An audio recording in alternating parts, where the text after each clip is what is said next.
Hello everyone, welcome back to my YouTube channel Jyoti Kumari blogger. I hope आप लोग स्वस्थ होंगे, मस्त होंगे। यहाँ पे मैं अंडा कड़ी बना रही। सबसे पहले हम एक कढ़ाई में तेल गरम करेंगे। यहाँ पे 5 बड़े चम्मच मैंने तेल डाला है। तेल को हम गरम होने जाने देंगे। यहाँ पे मैंने 25 ग्राम, यहाँ पे मैंने 2 मिर्चा और 3 प्याज स्लाइस टाइप काटा है और 2 टमाटर काटा हुआ है। जैसे ही तेल गरम हो जाएगा हम उसमें प्याज डाल देंगे। प्याज को हम तब तक फ्राई करना है जब तक इसका जो कलर है जो डार्क ब्राउन ना हो जाए। गोल्डन ब्राउन में थोड़ा सा ज़्यादा हम इसे फ्राई करेंगे। अगर आपका ज़्यादा तेल का इस्तेमाल कर रहे हैं तो ये जो प्याज है ना, इसमें डीप फ्राई करके निकाल सकते हैं, उससे करी और भी अच्छी बनेगी। लेकिन मैं यहाँ पे बहुत ज़्यादा तेल नहीं इस्तेमाल कर रही हूँ, तो यहाँ पे जैसे प्याज का कलर ऐसा आ जाएगा तो इस प्याज को निकाल लें या फिर इसी जगह एक साइड कर दें। इसमें अदरक और लहसुन डाल देंगे। यह प्याज मैंने डाल दिया है। प्याज मेरा भून गया है।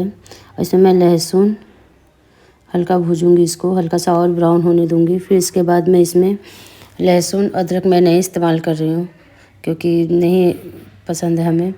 और तो इसमें लहसुन और मिर्चा और टमाटर डालेंगे। अभी मैं इसको अच्छे से फ्राई कर लूँगी। उसके बाद मैं इसमें डालूँगी। बाकी आप लोग प्लीज़ सब्सक्राइब कर लीजिएगा जिन्होंने मुझे सब्सक्राइब नहीं किया है। यहाँ पे देखिए हल्का ब्राउन हो गया है। अभी हल्का सा ब्राउन और करना है इसको। इसके बाद हम इसको इसमें डालेंगे। और आप ऐसे साइड करके भी कर सकते हो, लेकिन मैं भी साइड ही कर दे रही हूँ। फिर इसमें मैं अब लहसुन डालूँगी और इसको भी हल्का डीप फ्राई करूँगी। अदरक को लहसुन को थोड़ी देर तक पकने दें। फिर इसमें हम टमाटर डाल देंगे। 2 टमाटर मैंने यूज़ किया है, लंबा लंबा काटा है, और मिर्च भी लिया हुआ है। यहाँ पे मेरा ये हल्का ब्राउन हो गया है, हल्का सा। अब इसमें मैं थोड़ी देर में टमाटर डालूँगी। मैं सारे एक ही साथ मिक्स कर, आप ज़्यादा तेल हो तो आप साइड करके भी कर सकते हो या तो डीप फ्राई करके निकाल भी सकते हो, लेकिन मैं डीप फ्राई नहीं करूँगी। इसको मैं इसी तरीके से ही चलाते रहना है ताकि लगे ना।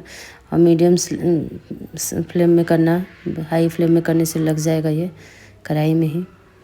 तो यहाँ पे मेरा हो गया है। अब मैं इसमें टमाटर 2 टमाटर मैंने काट रखा है, मैं डाल दूँगी। और इसको भी हल्का हल्का ऐसे ही फ्राई करते रहना है।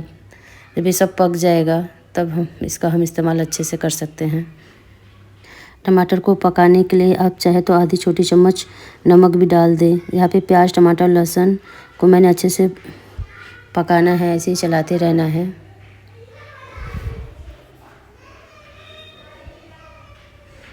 कि अच्छे से पक जाए। और आप इसे ढक देंगे हर 5 मिनट के लिए ढक देना। उसके बाद इसको आप चलाएंगे तो अच्छे से हो जाएगा। यहाँ मैंने मिर्च डाल दिया क्योंकि मैं मिर्च डालना भूल गई थी, तो मैं बाद में मिर्च डाली हूँ। अब बच्चों के कारण 1 मिर्च भी डाल सकते हैं ताकि बच्चे भी खा सके। ठंड में बच्चों के लिए बहुत फ़ायदा होता है। यहाँ पे मेरा हो गया है अच्छे तरीके से। टमाटर प्याज लहसुन मिर्च अच्छे से पक गया है। अब टच करने इसको बिल्कुल ऐसा मतलब फ्राई करना है कि बिल्कुल सॉफ्ट हो जाए। और इसको फिर हम फ्लेम बंद कर देंगे गैस और इसको ठंडा होने देंगे। और जब ये ठंडा हो जाएगा फिर इसको हम मिक्सी में डाल के पीस देंगे और इसका पेस्ट बना लेंगे। प्याज टमाटर ठंडा हो जाए, मैंने ऐसे ही डाल दिया है इसमें कि ठंडा हो जाएगा तो इसको मिक्सी में पीस दूँगी। यहाँ मैंने पीस दिया है और मेरे यहाँ पे पेस्ट तैयार हो चुका है। अंडा बनाने के लिए जो हमारा पेस्ट है वो तैयार हो गया है। और अब हम चलते हैं नेक्स्ट प्रोसेस में। अब हम क्या करेंगे, इसमें 7 या तो 10 जितने भी आपको लेना चाहें आप उस हिसाब से टमाटर प्याज लेकर भी यूज कर सकते हो। और यहाँ मैं कम से कम 10 उबले, यहाँ पे मैंने 10 उबले अंडा डाल दिया है उबलने के लिए। इसमें से हल्का सा नमक डाल के जब उबाल आ जाएगा तो इसको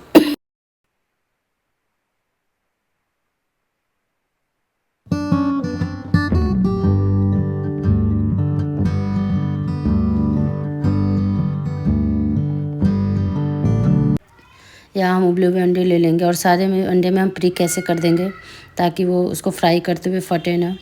और सारे जितने भी अंडे होंगे सारे अंडे को ऐसे ऐसे कर देंगे ताकि वो फटता नहीं है। नहीं तो कितने होते हैं कि फट जाता है, इसलिए हमें ऐसा करना होगा। मैंने सारे अंडों को कर दिया है। यहाँ पे मैंने अंडे लेकर इसमें हल्दी, और आपका मन है तो बच्चे नहीं खाने वाले हैं तो बच्चे खाने वाले हैं तो आप लाल मिर्च मत डालिएगा, और ये नहीं खाते हैं बच्चे तो आप लाल मिर्च डाल सकते हैं, इस पर ऑप्शनल है। और इसमें हल्का सा नमक डाल दीजिएगा और इसको ऐसे ही हल्का सा इसमें ऐसे ही ड्रिप कर लीजिएगा। अब इसको हम फ्राई करने के प्रोसेस में आते हैं। हम एक कढ़ाई में तेल डाल देंगे, इसको बिल्कुल ज़्यादा ही गर्म हो जाने देंगे। यदि नॉन स्टिक पैन यूज कर रहे हैं वालों कढ़ाई तो आप हल्का गर्म होने देना, नहीं तो फिर आप ज़्यादा तेल खूब तेज़ गर्म हो जाए तब आप अंडे डालना इसमें। यदि आप स्टील की कढ़ाई यूज कर रहे हैं तो इसमें ज़्यादा गर्म हो जाने दीजिएगा। यहाँ मेरा तेल गर्म हो गया है और मैं इसमें अंडे डालकर और फ्राई करूँगी। बस 1 मिनट के लिए इसे पलट के हर तरफ से हल्का सा क्रिस्पी कर ले। ऐसा एग करी जो होता है ना वो खाने में ज़्यादा अच्छा लगता है, लेकिन अगर आप फ्राइड एग नहीं पसंद है तो आप बिना फ्राई किए हुए मतलब उबले हुए अंडे डायरेक्ट करी में डाल सकते हो। अब हम यहाँ पे गैस को बंद कर देंगे और रखे देंगे अलग। अब हम चलते हैं करी बनाने के प्रोसेस में। तो करी बनाने के लिए हमने यहाँ एक पैन में हम तेल डाल के गरम कर लेंगे। फिर उसमें हम तेज़ पत्ता, जीरा 1 चम्मच और दालचीनी डाल के फ्राई कर लेंगे।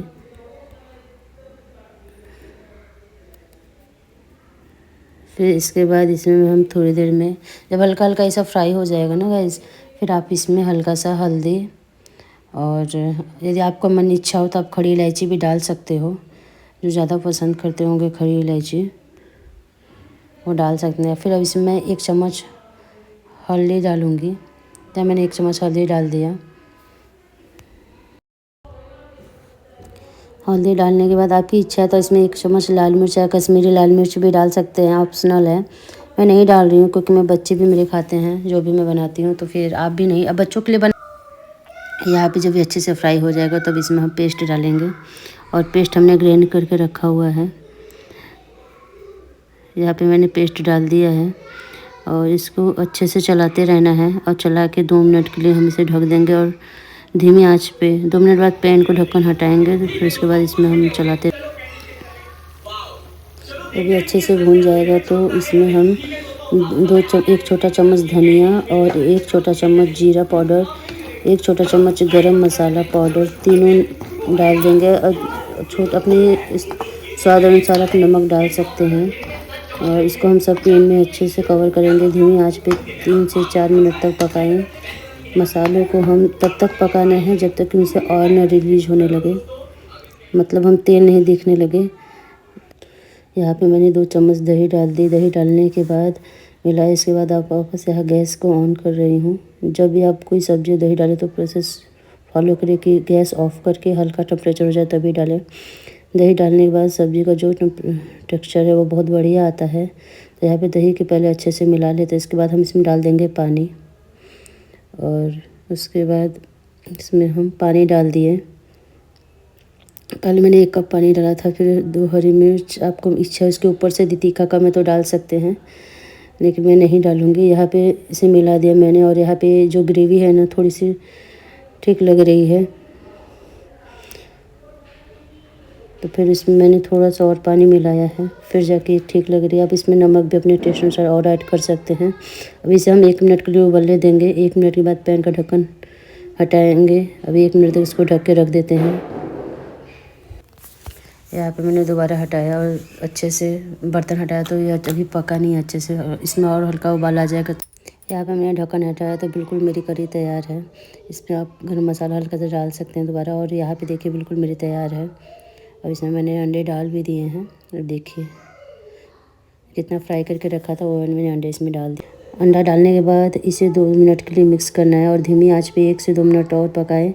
करी हमने बना ली है और अंडे से पहले फ्राई करके रखा है। अब इसमें पकने वाला कुछ भी नहीं है, बस अगर आप ग्रेवी को टेक्सचर थोड़ा सा ठीक चाहिए इसे 2 मिनट के लिए पका सकते हैं धीमी आंच पे। यहाँ पे पैन का कवर कर देती हूँ और 1 मिनट धीमी आंच पे पकाती हूँ।